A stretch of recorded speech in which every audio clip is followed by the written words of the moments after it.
आप देख रहे हैं जन टीवी में प्रीति शर्मा आपके साथ। खबरों को विस्तार से भी जानेंगे, लेकिन शुरुआत करते हैं हेडलाइंस के साथ।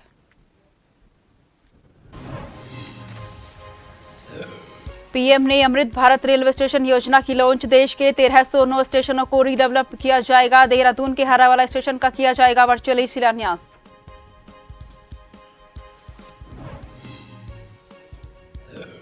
डोईवाला में राजाजी नेशनल पार्क से सटे क्षेत्र में हाथियों के झुंड से परेशान लोग। 20 से 25 बीघा की फसल को किया बर्बाद। इलेक्ट्रो फेंसिंग लाइन बिछाने की मांग।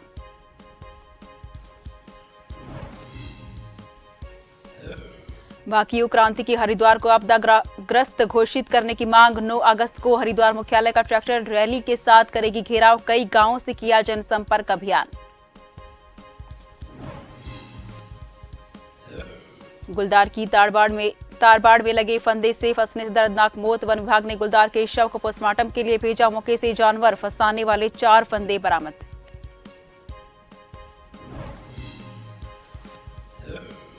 उत्तराखंड में बारिश को लेकर मौसम विभाग अलर्ट। हरिद्वार, देहरादून, पौड़ी समेत 6 जिलों में ऑरेंज अलर्ट। लगातार बारिश और भूस्खलन से 4 धाम यात्रा प्रभावित।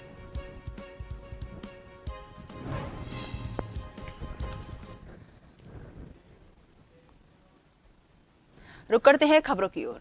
देहरादून के हर्रावाला रेलवे स्टेशन के पुनर्विकास कार्यों का प्रधानमंत्री नरेंद्र मोदी ने वर्चुअली शिलान्यास किया। इस दौरान प्रधानमंत्री ने जनता को संबोधित भी किया। रेलवे की ओर से हर्रावाला रेलवे स्टेशन पर शिलान्यास कार्यक्रम का आयोजन किया गया। बता दें कि रेलवे की अमृत भारत स्टेशन योजना के तहत देश के 508 स्टेशनों का पुनर्विकास किया जा रहा है। इसमें मुरादाबाद मंडल के 12 स्टेशन शामिल हैं। इसमें देहरादून का हर्रावाला और हरिद्वार का रुड़की रेलवे स्टेशन और नैनीताल जनपद का लालकुआ स्टेशन भी शामिल है। हर क्षेत्र में कायाकल्प किया है। रेलवे में भी उनका जिस प्रकार से 2014 में जहां 65,000 करोड़ रुपया रेलवे के विकास के लिए लगता था, आज 2,40,000 करोड़ रुपये लग रहा है, जिसमें आज 508 रेलवे स्टेशन को कायाकल्प करने का शिलान्यास हुआ है।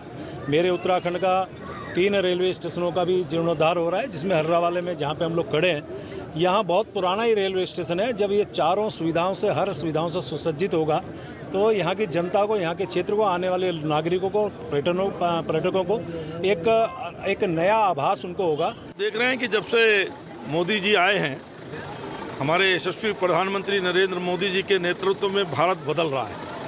Road connectivity, rail connectivity, air connectivity, water connectivity के मामले में भारत प्रगति कर रहा है और 2025 तक अमेरिका का मुकाबला हम करेंगे।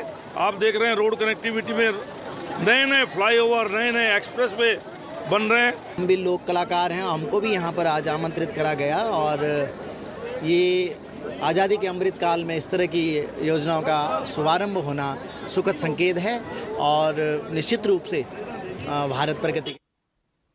रुड़की के खाताखेड़ी गांव में देहरादून के एक हॉस्पिटल की तरफ से निशुल्क स्वास्थ्य कैंप लगाया गया, जिसमें 1000 के करीब मरीजों ने लाभ प्राप्त किया। वहीं कैंप के दौरान 3 कैंसर के मरीजों को भी चिन्हित कर उन्हें किस तरह से इलाज कराना है उसकी भी सलाह दी गई। कैंप के दौरान आई फ्लू के सबसे ज्यादा मरीजों का इलाज किया गया और जिन मरीजों की आंखों के ऑपरेशन होने हैं उनको अस्पताल अपने खर्चे पर हॉस्पिटल में बुलाकर ऑपरेशन करने के लिए परसों ले जाया जाएगा।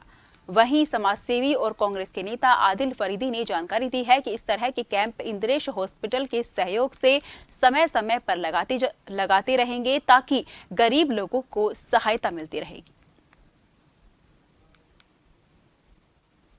कैंप लगा है, महत इंद्रेश की तरफ से लगाया गया है। मैंने अपने बड़े भाई सुमित प्रजापति जी से चर्चा की थी। आई फ्लू की बीमारी बहुत फैल रही थी। अभी तक 250 से ज़्यादा रजिस्ट्रेशन हो चुके हैं और 1000 प्लस ही होने की उम्मीद है। लोगों ने मेरे से चर्चा की, मैंने सुमित भाई से की, सुमित भाई ने स्टाफ से की। तो इस तरह के कार्यक्रम मेरे बड़े भाई सुमित प्रजा जी लगातार करते रहते हैं और मैं महत इंद्रेश स्टाफ का भी धन्यवाद करता हूँ और महत इंद्रेश सजादा गद्दी का भी तहे दिल से धन्यवाद करता हूँ। यहाँ पर ये आदिल भाई के सौजन्य से इन्हीं के निवास स्थान पर कैंप लगाया गया है। इसमें आजकल जो आई फ्लू फैल रहा है उसके बहुत सारे मरीज यहाँ पे आ रहे हैं, तो उनको जो भी दवाई जो भी लगता है कि जिससे वह ठीक हो सकता है तो डॉक्टरों के माध्यम से और श्री महत इंद्रेश अस्पताल के तत्वाधान में वो दवाइयाँ दी जा रही है। और साथ ही कैंसर के भी यहाँ पर 3 मरीज आए हैं, तो उनको भी डॉक्टर तिवारी जी के द्वारा टेलीमेडिसिन के माध्यम से देखा गया है। आज पहले की भांति ही भाई आदिल फरीदी जी द्वारा गाँव खाता खेड़ी गरीब लोगों के सहायतार्थ जो मेडिकल कैंप लगवाया गया, आज मैं इसमें पहुंचा हूं। और पिछली बार भी जब आदिल जी ने कैंप लगवाया था तो बहुत सारे लोग उससे लाभान्वित हुए। भारतीय जनता पार्टी ओबीसी मोर्चा की राष्ट्रीय कार्यकारिणी का सदस्य बनाए जाने पर पूर्व प्रत्याशी पिरान कलियर विधानसभा मुनीश सैनी ने अपने शीर्ष नेतृत्व का आभार व्यक्त करते हुए धन्यवाद किया। मुनीश सैनी पूर्व प्रत्याशी विधानसभा पिरान कलियर को भारतीय जनता पार्टी ओबीसी मोर्चा की राष्ट्रीय कार्यकारिणी का सदस्य बनाए जाने पर कार्यकर्ताओं और क्षेत्रवासियों में खुशी देखी गई। मुनीश सैनी पूर्व प्रत्याशी विधानसभा पिरान कलियर ने कहा कि भारतीय जनता पार्टी ने मेरे ऊपर भरोसा जताते हुए बीजेपी ओबीसी मोर्चा की राष्ट्रीय कार्यकारिणी सदस्य बनाया है और मेरा प्रयास रहेगा कि जो दायित्व मिला है वो उसका ईमानदारी और निष्ठा से मैं निभाऊंगा। मैं अपने राष्ट्रीय नेतृत्व का और प्रदेश नेतृत्व का और सभी कार्यकर्ताओं का धन्यवाद करता हूं। और मैं इस सक्षम उन्होंने समझा कि ओबीसी मोर्चे के केंद्रीय जो सदस्य अभी बने हैं स्पेशल इनवाइटी, उसमें मुझे जगह दी है। मैं अपने राष्ट्रीय और अपने प्रदेश नेतृत्व का आभार व्यक्त करता हूं। और जिस भी हमारे कार्यकर्ता ही, क्योंकि मैं तो पहले ही कार्यकर्ताओं के बीच का आदमी हूं और यहाँ बहुत ही छोटे श्रेणी का कार्यकर्ता हूँ। मेरे सब कार्यकर्ता हैं, पहले भी पार्टी ने मुझे इतना सम्मान दिया कि जिसका मैं आभारी हूँ।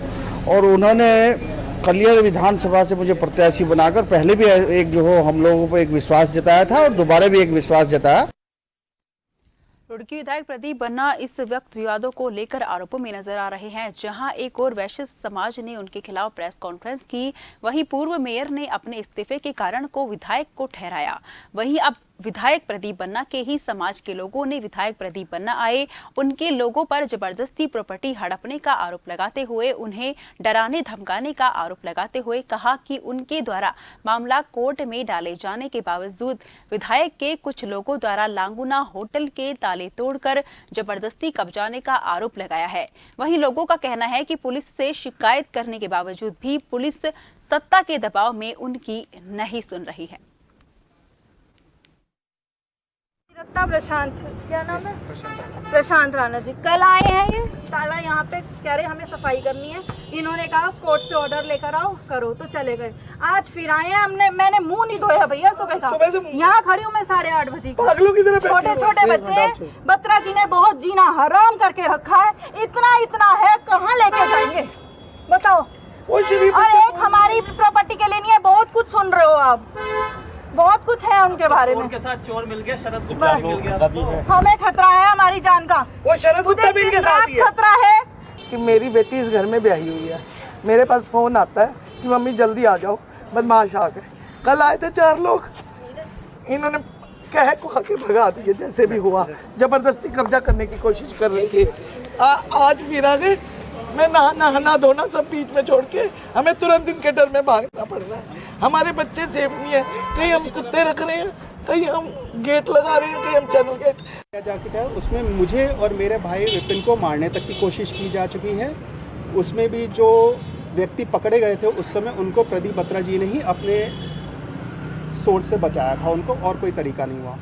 इसके बाद 2 रजिस्ट्रियां अभी हम लोग बाहर गए हुए थे, तो 3 जुलाई 2023 में 2 रजिस्ट्रियां हुई हैं। एक रजिस्ट्री श्री प्रदीप बत्रा और छात्रवृत्ति घोटाले वाले शरद गुप्ता जी के नाम हुई है। एक रजिस्ट्री उन दोनों के बेटे सिद्धार्थ बत्रा और ऋषभ गुप्ता के नाम हुई है। हमको यह पता 4 तारीख को जब हम सुबह आए थे हमें लग गया था।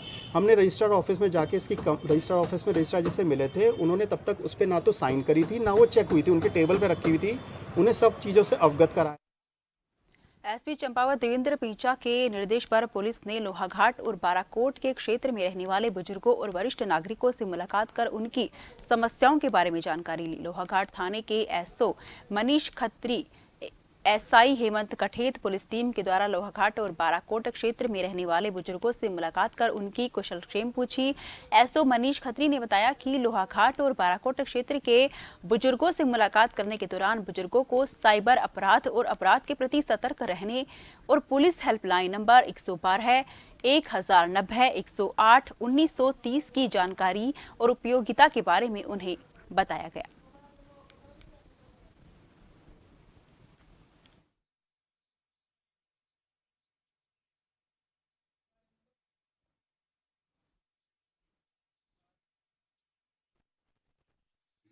श्रीमान पुलिस अधीक्षक महोदय जनपद चंपावत के द्वारा सभी थानाध्यक्षों को अपने अपने थाना क्षेत्रांतर्गत जितने भी वरिष्ठ नागरिक हैं, जितने हमारे बुजुर्ग व्यक्ति हैं, उनकी कुशल क्षेम पूछने के लिए और उनका ख्याल रखने के लिए आदेशित किया गया है। और इसी क्रम में आज थाना लोहाघाट के द्वारा थाना क्षेत्रांतर्गत प्रयास किया गया है कि मैक्सिमम बुजुर्गों तक, वरिष्ठ नागरिकों तक अपनी पहुंच बनाई जाए। इसी क्रम में आज थाना लोहाघाट के समस्त अधिकारियों और कर्मचारियों के द्वारा थाना लोहाघाट के विभिन्न स्थानों में, जैसे कस्बा लोहाघाट, बाजार, इसके अलावा चौकी बाराकोट क्षेत्र में और अन्य स्थानीय जितना भी नज़दीकी हमारे गांव थे, वहां जाकर बुजुर्गों से व्यक्तिगत रूप से जाकर के मुलाकात की गई है, उनकी कुशल क्षेम पूछी गई है। और जिन बुजुर्गों के द्वारा अपनी कोई समस्या बताई गई है तो हम उसका अपने स्तर से शीघ्र निराकरण करने का प्रयास करेंगे।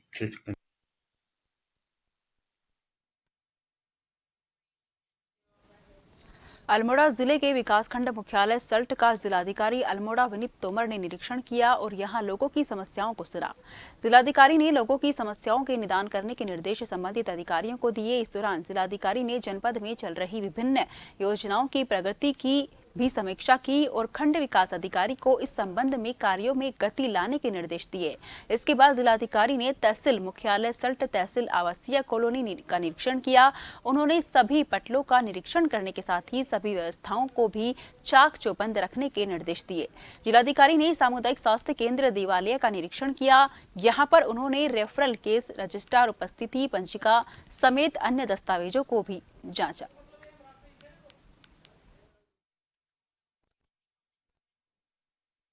ग्राम पंचायत स्तर पर इसकी कार्रवाई की जानी है और जब तक यूजर चार्जेस की व्यवस्था नहीं होगी तब तक इसको सफलतापूर्वक नहीं किया जा सकता। तो हम भी इसमें समय समय पर निर्देश देते रहते हैं और पंचायतों से भी बात करते रहते हैं, डीपीआरओ के माध्यम से करते रहते हैं, सीडीओ साहब को कहते रहते हैं।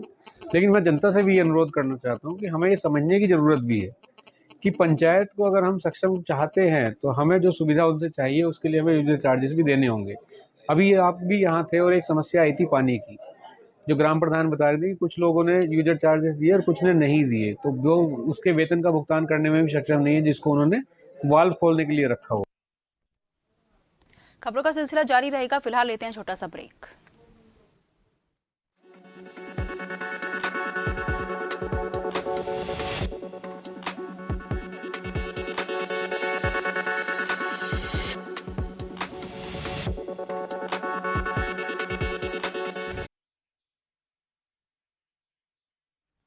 देहरादून के हर्रावाला में प्रधानमंत्री नरेंद्र मोदी ने रेलवे के कार्यों का शिलान्यास किया। बता दें कि वर्चुअली शिलान्यास किया गया। बता दें कि देहरादून के हर्रावाला रेलवे स्टेशन के पुनर्विकास कार्यों का प्रधानमंत्री नरेंद्र मोदी ने वर्चुअली शिलान्यास किया। इस दौरान प्रधानमंत्री ने जनता को संबोधित भी किया। रेलवे की ओर से हर्रावाला रेलवे स्टेशन पर शिलान्यास कार्यक्रम का आयोजन किया गया। बता दें कि रेलवे की अमृत भारत स्टेशन योजना के तहत देश के 508 स्टेशनों का पुनर्विकास किया जा रहा है। इसमें मुरादाबाद मंडल के 12 स्टेशन शामिल हैं। इसमें देहरादून का हर्रावाला और हरिद्वार का रुड़की रेलवे स्टेशन और नैनीताल जनपद का लालकुआ स्टेशन भी शामिल है।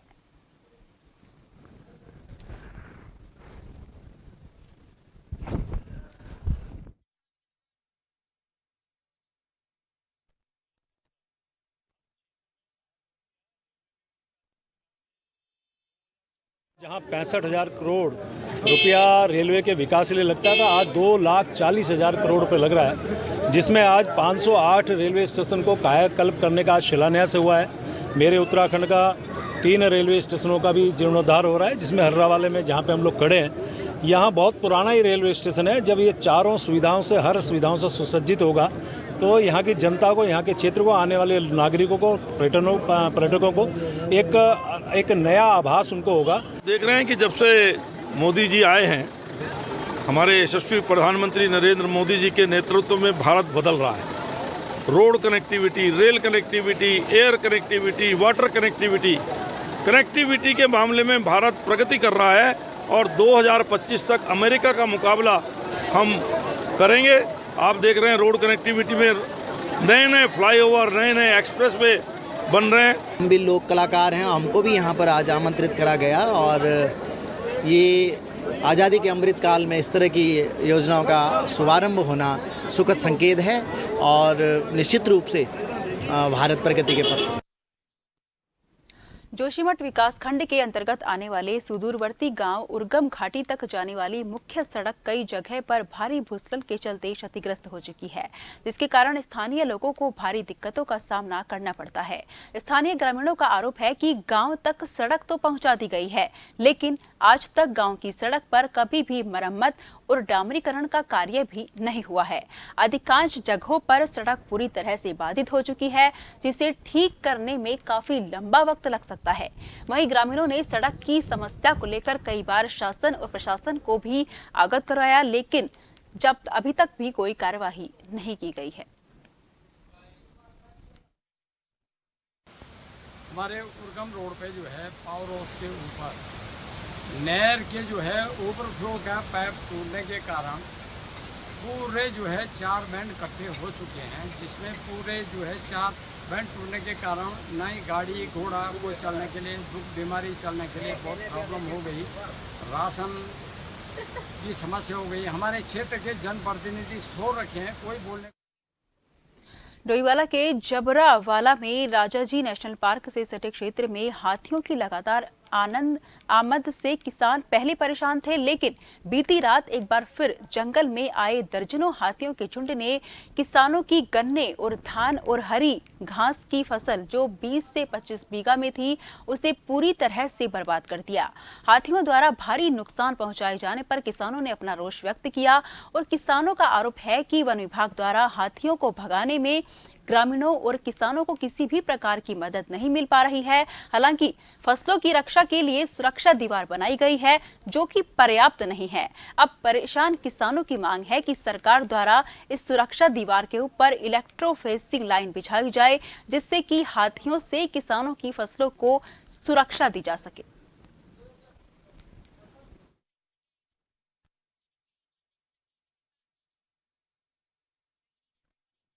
भी अवगत करवाया जाता है कि हमारे पास कारतूस नहीं है, हमारे पास कोई सुरक्षा की वो नहीं है, ऊपर से हमें कोई सुविधा नहीं मिल रही है, तो इसमें हमारे काश्तकारों को बहुत नुकसान हो रहा है। तो मैं यही अपील करता हूं कि इसकी सुरक्षा को देखते हुए, यहाँ ग्रामीणों की सुरक्षा को देखते हुए उचित कदम उठाया जाना चाहिए। रात में जिस टाइम चक्कर मारने आया ना, जब टॉर्च लगाई तो हाथी थे खेत में, हाथी इतने थे गिन नहीं सका मैं, 20-25 हाथी होंगे लगभग। जिस टाइम मैंने टॉर्च लगा हल्ला डाला तो हाथी जितना भागे थे तो हमें बाउंड्री भी तोड़ी उन्होंने, लेकिन उन्होंने भागने का टाइम नहीं, इतना रोड बदौड़ हो गया, इतना हाथी था। जैसे रात को गश्त भी करते हैं, क्या है जंगली जानवर क्या है कि आदमी को देख के क्या होता है टाइम बदलते हैं, कभी ये 11 बजे आते हैं तो कभी ये 3-4 बजे आते हैं, इस टाइप से आते हैं। तो हमें बहुत आते हैं, कभी कभी हम गश्त में आते रहते हैं। हमारे पास सुविधा नहीं है, कुछ भी टॉर्च नहीं है, असले नहीं। हिंदुस्तान की अंतिम सरहद पर बसा एक ऐसा गांव जिसका नाम नीति घाटी है। जिस नीति घाटी में अधिकांश भोटिया जनजाति के लोग निवास करते हैं। बता दें कि नीति घाटी हिंदुस्तान का अंतिम गांव के रूप में जाना जाता है और इस गांव में मात्र भोटिया जनजाति के लोग सिर्फ और सिर्फ 6 महीनों के लिए काश्तकारी के लिए आते हैं। बड़ी बात तो ये है कि इसी नीति घाटी में भगवान महादेव जी का एक गुफा भी मौजूद है, जिस गुफा का नाम है टिम्बर शेड महादेव। जिस गुफा तक जाने के लिए करीबन 1 किलोमीटर के आसपास खड़ी चढ़ाई पार करनी होती है। बताते चले कि बाबा टिम्बर शेड महादेव जी के गुफा को छोटा अमरनाथ के नाम से भी जाना जाता है। यहाँ शीतकालीन में साक्षात अमरनाथ की तरह बर्फ से बना शिवलिंग के दर्शन किए जा सकते हैं, इसलिए शिव भक्त इस जगह को छोटा अमरनाथ के नाम से भी पुकारते हैं। यहाँ 12 महीने दर्शन किए जा सकते हैं। खासकर सावन का पवित्र महीना और महाशिवरात्रि को हजारों शिव भक्त यहाँ पहुँचते हैं भगवान महादेव जी के लिंग के दर्शन प्राप्त करने के लिए। हिंदुस्तान की अंतिम सरहद पर एक ऐसा गांव बसा हुआ है जिस गांव का नाम नीति घाटी है।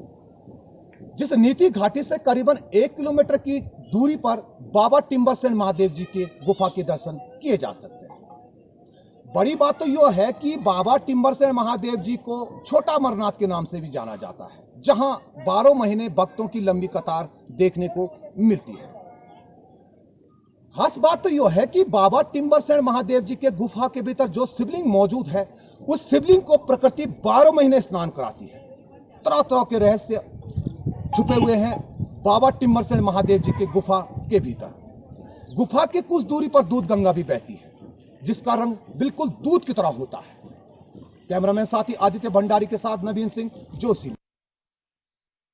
बीते रोज केदारनाथ धाम के मुख्य पड़ाव गौरीकुंड के पास पहाड़ी के दरकने से हुए भूस्खलन में 19 लोग लापता हो गए थे, जिनमें 3 लोगों के शव को एसडीआरएफ की तरफ से देर शाम तक रेस्क्यू कर लिया गया था। आज घटनास्थल पर एसडीआरएफ और स्थानीय प्रशासन का रेस्क्यू अभियान भी जारी किया गया। बता दें कि रुद्रप्रयाग जनपद के प्रभारी मंत्री सौरभ बहुगुणा की माने तो मौसम खराब होने के चलते वो रुद्रप्रयाग नहीं जा पा रहे थे, लेकिन फोन पर लगातार जिला प्रशासन के साथ संपर्क बनाए हुए थे।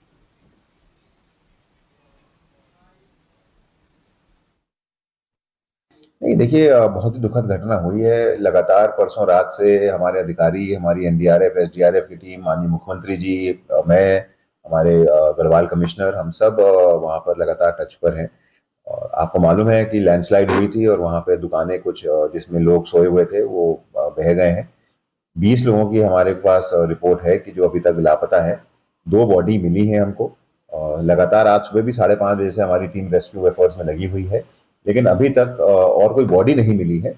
आइडेंटिफिकेशन सबका कर लिया गया है, लेकिन हमने श्रीनगर और कुंड में भी इंफॉर्मेशन दी है। ड्रोन से भी सर्वे चल रहे हैं, ढूंढने की कोशिश की जा रही है। लेकिन क्योंकि पानी का बहाव थोड़ा सा तेज है, बारिश वहाँ पे लगातार हो रही है, अलर्ट है, वहाँ पे ऑरेंज अलर्ट है, उसके कारण थोड़ी सी रेस्क्यू में एफर्ट में हम लोग को प्रॉब्लम आ रही है। लेकिन पूरी सरकार का भी ध्यान, और वहाँ पर जितने भी लोग, अगर कोई जीवित मिल सके तो उसको बचाना है, और वरना डेड बॉडी। टनकपुर से पिथौरागढ़ के लिए तैयार की गई 12मासी राष्ट्रीय राजमार्ग 9-5 साल में ही बदहाल हो गया है। सबसे अधिक सड़क पिथौरागढ़ से घाट तक के हालात ठीक नहीं है। जगह जगह पर बरसात के दौरान पहाड़ी से हुए भूस्खलन के कारण सड़क किनारे मलबे का ढेर लगा हुआ है, तो कहीं पर सड़क की सुरक्षा दीवारें क्षतिग्रस्त हो चुकी है। कहीं पर सड़कों पर गड्ढे हो गए हैं, तो कहीं पर सड़क टूट चुकी है। गौरतलब है कि करोड़ों की लागत से सड़क का निर्माण किया गया है। सड़क की बदहाली के चलते दुर्घटनाओं की आशंका भी बनी हुई है। हालात ऐसे हैं कि तेज बारिश में कई दिनों तक सड़क बंद होने से आवागमन तक भी ठप हो जाता है। भी पड़े, जिससे दुर्घटना का संभावना नजर आ रही है बार बार, तो क्या इस पे कार्रवाई की जाएगी?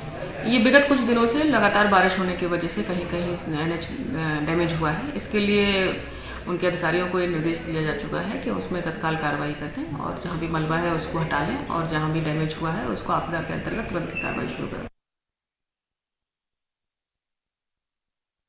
रुड़की और आसपास के देहात क्षेत्रों में जो फसलें आपदा के कारण क्षतिग्रस्त हुई हैं, उनको लेकर ज्वाइंट मजिस्ट्रेट अभिनव शाह के निर्देश पर तहसीलदार ने अपने अपने क्षेत्र में लेखपालों को गांव-गांव जाकर फसलों का निरीक्षण करने के निर्देश दिए हैं। सभी लेखपाल अपने क्षेत्रों में जाकर आपदा में किसानों की नष्ट हुई धान, गन्ना आदि फसलों का निरीक्षण कर रिपोर्ट उच्च अधिकारियों को सौंपेंगे। वहीं इस मामले में तहसीलदार दयानंद ने बताया कि शासन द्वारा आपदा में क्षतिग्रस्त किसानों की फसलों को मुआवजा देने का प्रावधान है, जिसके चलते मानक के अनुसार किसानों को मुआवजा दिया जाएगा, जिससे कम 2000 रुपए सहायता राशि दी जाएगी।